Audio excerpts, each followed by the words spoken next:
आपको जानकर हैरानी होगी कि पावर ट्रांसफार्मर में कोई भी मूविंग पार्ट नहीं होता है, फिर भी यह 11,000 वोल्ट को एक्सट्रीमली एक्स्ट्रा हाई वोल्टेज पर स्टेप अप और डाउन कर देता है। इसके अलावा 3 फेज इंडक्शन मोटर और भी ज्यादा हैरान करती है, क्योंकि यह भी सेम ट्रांसफार्मर की तरह ही काम करती है, लेकिन बस रोटेट करती है। सबसे पहली बार ट्रांसफार्मर सिर्फ एसी सप्लाई पर काम करता है, डीसी पर नहीं। इसे थोड़ा आगे विद कंसेप्ट समझ लेंगे। तो मिस्टर फेराडे कहते हैं कि जब आप किसी वायर में सप्लाई देते हैं तो उसमें इलेक्ट्रोमोटिव फोर्स इंड्यूस होगा। यह फोर्स अपने आसपास में एक फील्ड जनरेट करेगा जिसको मैग्नेटिक फील्ड बोलते हैं, लेकिन एसी केस में यह फील्ड बाई डायरेक्शनल होता है। कुछ ऐसी अल्टरनेटिंग करंट की वेवफॉर्म होती है, यहाँ से यहाँ तक वेवफॉर्म इंक्रीज हो रही है तो वायर में मैग्नेटिक फील्ड की स्ट्रेंथ भी बढ़ेगी। यहाँ से यहाँ डिक्रीज हो रही है तो मैग्नेटिक फील्ड की स्ट्रेंथ वापस कम होने लगेगी। यहाँ से वेवफॉर्म नेगेटिव डायरेक्शन में जाने लगेगी तो मैग्नेटिक फील्ड अपनी डायरेक्शन बदल लेगा और फील्ड की स्ट्रेंथ ठीक पॉजिटिव साइड के ऑपोजिट होगी। यदि कुछ ऐसी कोयल में एसी सप्लाई दी जाएगी तो इसमें मैग्नेटिक फील्ड कुछ इस टाइप का होगा जिसमें नॉर्थ और साउथ पोल भी जनरेट होंगे, लेकिन यह पोल बदलते रहेंगे अकॉर्डिंग टू वेवफॉर्म। यदि इसी कंडीशन में डीसी सप्लाई दी जाएगी तो कोयल का मैग्नेटिक फील्ड कांस्टेंट होगा, जिसकी वजह से यह कोयल एक स्ट्रॉन्ग मैग्नेट की तरह काम करेगी। इस कोयल को इंडक्टर भी बोल सकते हैं और डीसी सप्लाई में इंडक्टर शॉर्ट सर्किट हो जाता है, क्योंकि इसमें कोई फ्रीक्वेंसी होती ही नहीं है, इसलिए ट्रांसफार्मर डीसी पर ऑपरेट नहीं करते हैं। यदि पावर ट्रांसफार्मर में डीसी सप्लाई दी गई तो अपने आसपास में इतना स्ट्रॉन्ग मैग्नेटिक फील्ड जनरेट करेगा कि यह सभी चीजों को अपनी तरफ खींच लेगा।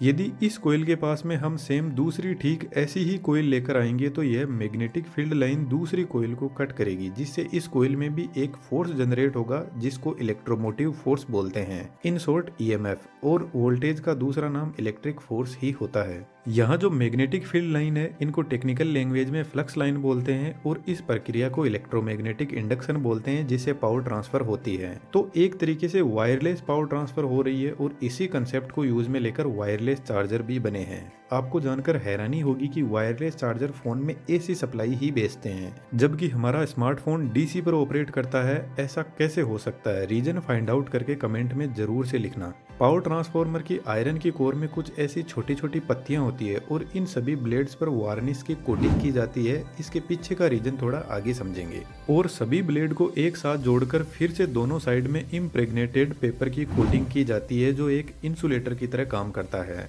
और उसके बाद में दोनों कॉइल को सेट किया जाता है। ट्रांसफार्मर की कोयल कोर को टच नहीं करती है। अब इन कोयल को हम प्राइमरी और सेकेंडरी वाइंडिंग कह सकते हैं। जब हम प्राइमरी वाइंडिंग में सप्लाई देंगे तो इसमें जो फ्लक्स लाइन इंड्यूस होगी उनको आयरन की कोर पाथ प्रोवाइड करवाती है सेकेंडरी वाइंडिंग तक पहुंचने के लिए, जिससे सेकेंडरी वाइंडिंग में ईएमएफ इंड्यूस होगा। अब अज्यूम करते हैं कि प्राइमरी वाइंडिंग में टोटल टर्न 100 है और सेकेंडरी वाइंडिंग में टोटल टर्न 50 है। यहाँ पर आप एक चीज अपने दिमाग में बिठा लो कि प्राइमरी वाइंडिंग में जो एक टर्न है उसमें जो ईएमएफ इंड्यूस होगा सेम टू सेम इतना ही ईएमएफ सेकेंडरी वाइंडिंग के एक टर्न में जनरेट होगा, क्योंकि जितनी फ्लक्स लाइन इस एक टर्न से निकल रही है उतनी ही तो सेकेंडरी वाइंडिंग के एक टर्न में पहुंचेगी।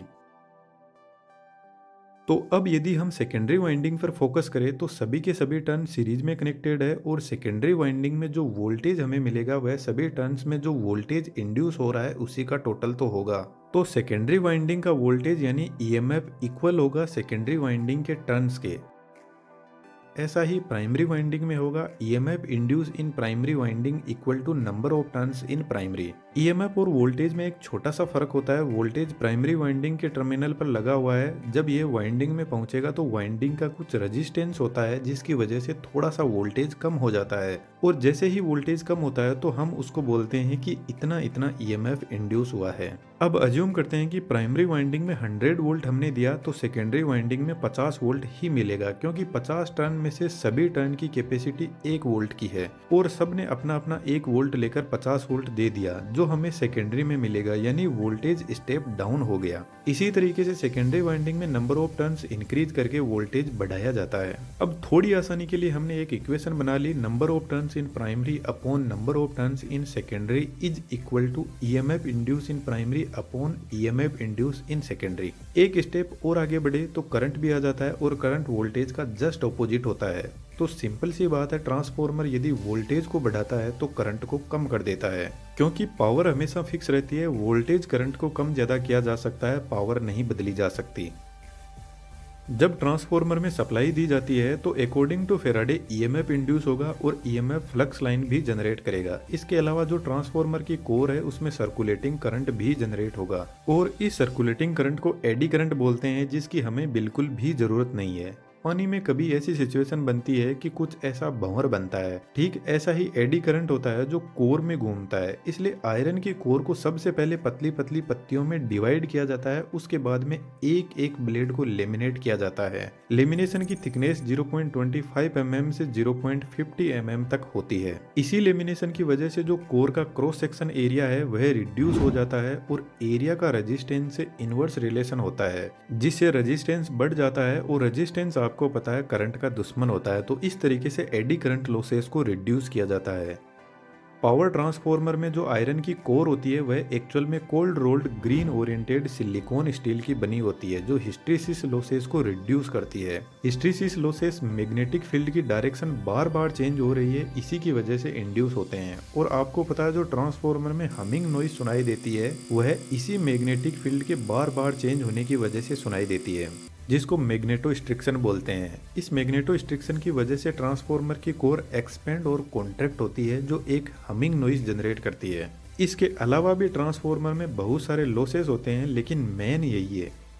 ट्रांसफॉर्मर में ठीक ऐसी ही 3 वाइंडिंग होती है 3 फेज के लिए, लेकिन जब हम प्रैक्टिकल ट्रांसफॉर्मर को देखते हैं तो उसमें आयरन की कोर कुछ ऐसी होती है 3 फेज सिस्टम के लिए, जिसमें सबसे पहले हर फेज के लिए प्राइमरी वाइंडिंग को सेट किया जाता है। यदि स्टेप अप ट्रांसफॉर्मर की बात करें तो प्राइमरी वाइंडिंग में कम टर्न्स होते हैं और वोल्टेज कम और करंट ज्यादा होता है, तो यहाँ पर काफी थिक कॉपर वायर काम में लिए जाते हैं। यह कॉपर वायर कंप्लीटली इंसुलेटेड रहते हैं। प्राइमरी वाइंडिंग के ऊपर सेकेंडरी वाइंडिंग को तैयार किया जाता है। दोनों वाइंडिंग के बीच में कोई भी इलेक्ट्रिकल कनेक्शन नहीं होता है। पावर ट्रांसफर इंडक्शन प्रोसेस के थ्रू ही होती है। वाइंडिंग का कनेक्शन 2 अलग अलग कनेक्शन में किया जाता है। जो हाई वोल्टेज साइड होती है वह स्टार कनेक्शन में कनेक्टेड रहती है। स्टार कनेक्शन में 3 फेज और न्यूट्रल भी मिलता है, इसलिए आपने हाई वोल्टेज लाइन के साथ में हमेशा एक एक्स्ट्रा वायर देखा होगा जो न्यूट्रल का होता है। Low voltage side delta connection में कनेक्टेड रहती है, इसमें सिर्फ 3 फेज होते हैं। दोस्तों कंफ्यूज नहीं होना है, मुझे पता है थोड़ा ज्यादा ही टेक्निकल है, पर टेक्नोलॉजी बहुत कमाल की है। अब यार 3D एनिमेशन की स्किल भी बहुत कमाल की है। आप चाहो तो हमारी 3D कम्युनिटी में आ सकते हो। स्टेप अप ट्रांसफॉर्मर सिर्फ एक ही जगह यूज होता है, पावर प्लांट में, जहां इलेक्ट्रिसिटी जनरेट होती है। वहीं से वोल्टेज को बढ़ा दिया जाता है। उसके बाद में जितने भी ट्रांसफॉर्मर होते हैं वह सभी के सभी स्टेप डाउन होते हैं। और स्टेप डाउन ट्रांसफॉर्मर में हाई वोल्टेज साइड डेल्टा में और लो वोल्टेज साइड स्टार में कनेक्टेड रहती है।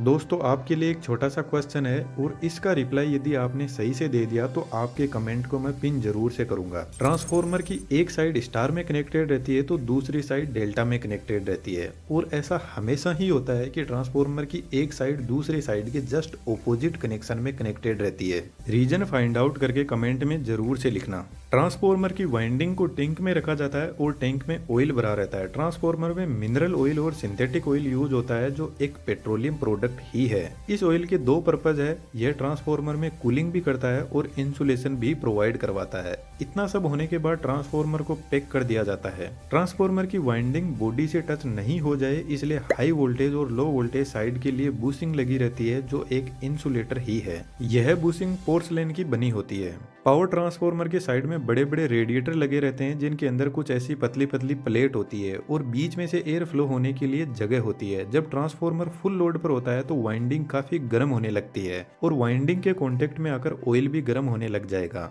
और ऑयल गर्म होकर ऊपर उठने लगेगा और रेडिएटर से होकर फ्लो होने लगेगा। रेडिएटर बेसिकली जो ऑयल का सरफेस एरिया है उसको इंक्रीज कर देता है और जब ऑयल गर्म रेडिएटर से फ्लो होगा तो नेचुरल एयर इस गर्मी को लेकर आगे निकल जाएगी। पावर ट्रांसफॉर्मर में कूलिंग के लिए रेडिएटर पर बड़े बड़े फैन भी लगे रहते हैं, जो ऑटोमेटिकली ऑपरेट करने लग जाते हैं जब ट्रांसफॉर्मर ज्यादा गर्म होता है। तो जब ट्रांसफॉर्मर अपने रेटेड टेम्परेचर से 10 डिग्री सेंटीग्रेड भी ऊपर चला जाता है तो इंसुलेशन की लाइफ हाफ हो जाती है। ट्रांसफॉर्मर के ऊपर एक बड़ा और टैंक लगा रहता है जिसको कंजर्वेटर बोलते हैं। इसमें ट्रांसफॉर्मर के लिए एक्सेस ऑयल भरा रहता है। यह टैंक ऑयल से आधा ही भरा रहता है, क्योंकि जब ट्रांसफॉर्मर फुल लोड पर होता है तो ऑयल गर्म होकर एक्सपेंड करने लगेगा। तो ऐसी कंडीशन में ट्रांसफॉर्मर कहीं फट ना जाए इसलिए ऑयल एक्सपेंड होकर कंजर्वेटर में चला जाता है। कंजर्वेटर से एक डिवाइस और कनेक्टेड रहती है जिसको ब्रीदर बोलते हैं। तो ऑयल एक्सपेंशन की वजह से गैस बाहर निकलेगी, उसको ब्रीदर से एनवायरनमेंट में छोड़ दिया जाता है। लेकिन ब्रीदर का काम कुछ और ही होता है। जब ट्रांसफार्मर का तेल ठंडा होगा तो वापस कॉन्ट्रैक्ट होने लगेगा और ट्रांसफार्मर बाहर से हवा को अंदर खींचेगा। इस कंडीशन में एनवायरनमेंट के अंदर एयर में बहुत ज्यादा मॉइस्चर कंटेंट होता है और यह मॉइस्चर ट्रांसफार्मर के ऑयल में चली गई तो वाइंडिंग डैमेज हो जाएगी। इसलिए ब्रीदर में सिलिका जेल भरा रहता है जो मॉइस्चर कंटेंट को एब्जॉर्ब कर लेता है।